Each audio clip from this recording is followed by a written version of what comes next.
When we change and when we heal, some people don't like it.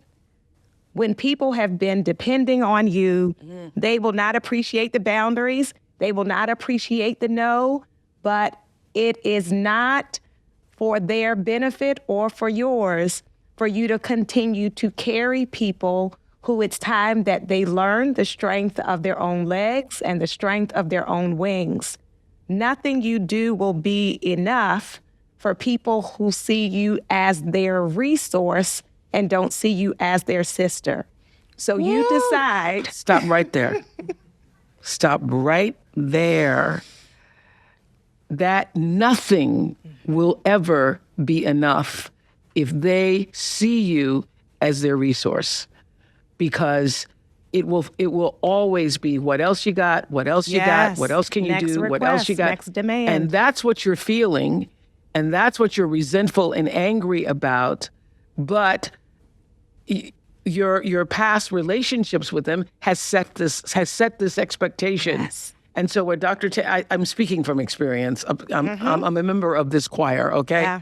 And so you have got to establish that those days are gone. Yes, this is what I used to do, and now this is what I'm willing to do. It is a decision on your part. Yeah. And people are going to be mad. They're going to be mad. You're not going to get through it without somebody being mad. Mm-hmm. But you're doing this to save yourself and ultimately to save the relationships that are meant to last. Right. What you all could actually be, so you get to redefine it. Now, I will do some predictions for you.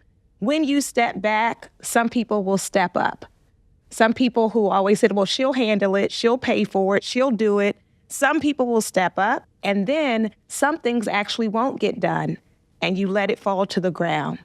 Some people are so dependent on you that when you say, I'm not doing it anymore, some stuff will drop, and that's okay.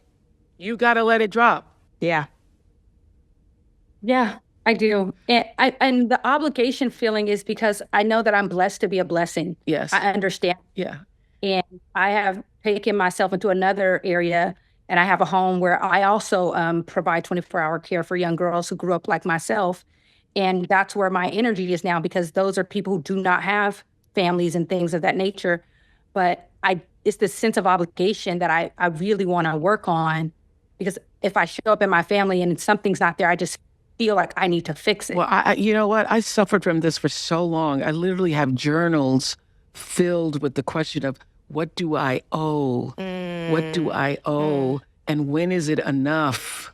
Yeah. What do I owe? Yeah. And when is it enough? And can you help her answer that Yes, question? absolutely. So one, you talked about blessed to be a blessing, which is beautiful. And I want to ask, are you a person of faith?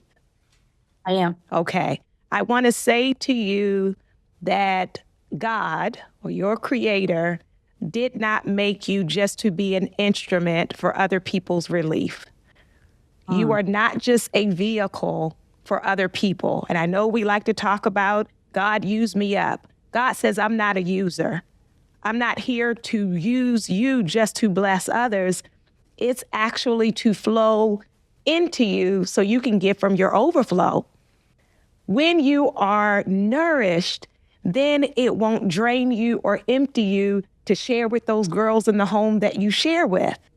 But for too long, we are made to believe that we must say yes to everything, and that's the Christian thing to do. And I want to tell you and Oprah on today, Yes. the holiness of no. No is a sacred word. It is a sacred word. And so you are a temple. Did you see Porsche go? Yeah. I heard that. Let the church say amen. Amen. Okay? Amen. Yes. The holiness of no. I like that. The Holiness of no. Yes. The holiness of no. Because we're made to feel guilty for our no. We're made to feel guilty that, like, you have to say yes to everyone and everything to be sufficient, to be a good person. So that's what you said. How much is enough? Or how much is why enough? Why do I have to keep proving I'm a good Yes, person? yes. And so now, you get to say yes to yourself. You get to say yes to your relationships. You get to say yes to the young children, the girls you have taken in. But it starts with the nourishment of your own soul. So I want to invite you to start doing morning rituals where you feed your spirit before you start the day so that you do not go through the day running on empty. Feed you first. This made some sense to you today? It's in alignment with where my heart's been. So I'm really grateful. And Yeah. I feel blessed. Yeah. Beautiful. Do you believe you have the courage now, the courage for the holiness of no?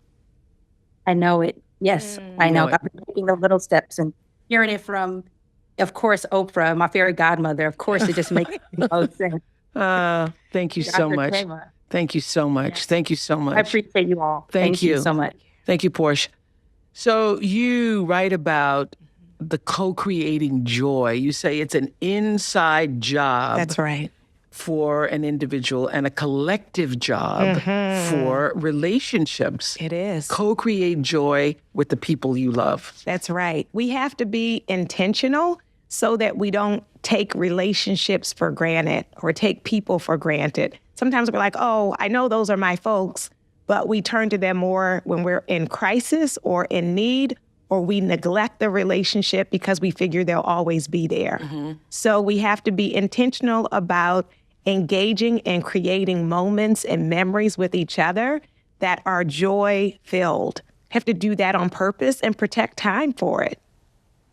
Well, this is the thing. You're a therapist. You're a professor. Yes. You're a minister because you have preached here today. All right. Yeah. How do you describe a life well lived, a well-lived existence? And what are the guideposts? What does a meaningful life look like when you're operating for matters of the heart? Yes. Yeah. So for matters of the heart, I have to connect it to my first book, which is Homecoming, because living for me a well-nourished life is being at home with yourself, being rooted and grounded from the truth of you. And my dear friend and colleague, Dr. Shelley Harrell, describes it as soulfulness. That if I live from a soulful, authentic place, then I am fully alive. And being fully alive and showing up means that I have love for myself, that I have love for other people, that I let that guide the ways in which I show up. And there is fruit to my soulfulness. When I am living from an authentic place, there is impact in the world around me. And so where's your fruit, right? If I'm living rooted and grounded in the truth of who I am, and that fruit is not a fruit that drains me or depletes me, when I'm living my path, that actually renews me and restores me. And so that's the gift of it for me. And my fruitfulness and my soulful living won't look like somebody else's. It's like I meet some people and they say, oh my goodness, you're a trauma survivor and a trauma psychologist. That must be so draining. And I say, no, this work leaves me in awe. Like I'm inspired to be able to walk with people through that like healing process. But for somebody else, it would be draining. Some people who work in a corporate space, they get fed by it because they're called to it. Other people are like, I couldn't do that work, right? When you talk about doing like all these interviews, for some people that sounds like, oh my gosh, you have to talk to people all day. And you're like, that's my life. That's energizing, my soul. stimulating for me. Yes, Yeah. Yes. Yeah. So live from a soulful, authentic, true place and in a way that it is regenerative, right? That you are fed even as you pour.